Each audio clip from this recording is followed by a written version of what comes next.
Hi friends, welcome to Vaishu channel. For more updates, please subscribe, share and like Vaishu channel. ఉద్యోగులకు త్వరలో ఒక DA June 2 తర్వాత ఉత్తర్వులు బదిలీలు మెడికల్ బిల్లులపై సర్కారు సానుకూలం సీఎంఓ కార్యదర్శి శేషాద్రితో టీజీఓ అధ్యక్షుడు ఏలూరి తదితర నేతల భేటీ రాష్ట్ర ప్రభుత్వ ఉద్యోగులకు త్వరలో ఒక డిఏ లభించనుంది. జూన్ 2 తర్వాత ఉత్తర్వులు వెలువడే అవకాశం ఉంది. ఈ మేరకు సీఎంఓ కార్యదర్శి శేషాద్రితో తెలంగాణ గెజిటెడ్ అధికారుల సంఘం నేతలు శుక్రవారం సమావేశమయ్యారు. ఈ భేటీలో డిఏ తదితర అంశాలపై ప్రభుత్వం నుంచి హామీ లభించిందని టీజీఓ అధ్యక్షుడు ఏలూరి శ్రీనివాసరావు ఆంధ్రజ్యోతికి తెలిపారు. ప్రస్తుతం ఉద్యోగులకు 4 డిఏలు పెండింగ్లో ఉన్నాయి. జూలై తర్వాత మరో డిఏ కూడా కలిస్తే 5 అవుతాయి. అయితే ప్రభుత్వం తొలుత ఒక డిఏ ఇచ్చేందుకు సానుకూలత వ్యక్తం చేసిందని శ్రీనివాసరావు తెలియజేశారు.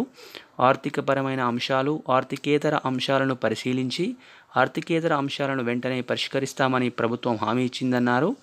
ఆర్థికపరమైన అంశాల్లో పెండింగ్ డిఏలు, హెచ్ఆర్ఏ పెంపు, ఐఆర్ సప్లిమెంటరీ బిల్స్పై అన్నీ ఒకేసారి కాకుండా దశల వారీగా పరిష్కరిస్తామని హామీ ఇచ్చినట్లు శ్రీనివాసరావు వెల్లడించారు.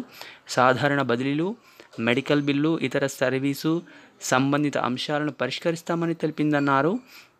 పీఆర్సీ నివేదిక ఇవ్వడంలో జాప్యం జరిగితే ఐఆర్ పెంచాలని ప్రభుత్వాన్ని తాము కోరామని పేర్కొన్నారు. లోక్సభ ఎన్నికలు ముగియడంతో బుధవారం ఏలూరి శ్రీనివాసరావు నేతృత్వంలో టీజీఓ ప్రతినిధులు సిఎస్ శాంతకుమారిని కలిసి 18 డిమాండ్లతో కూడిన వినతి పత్రాన్ని అందజేశారు.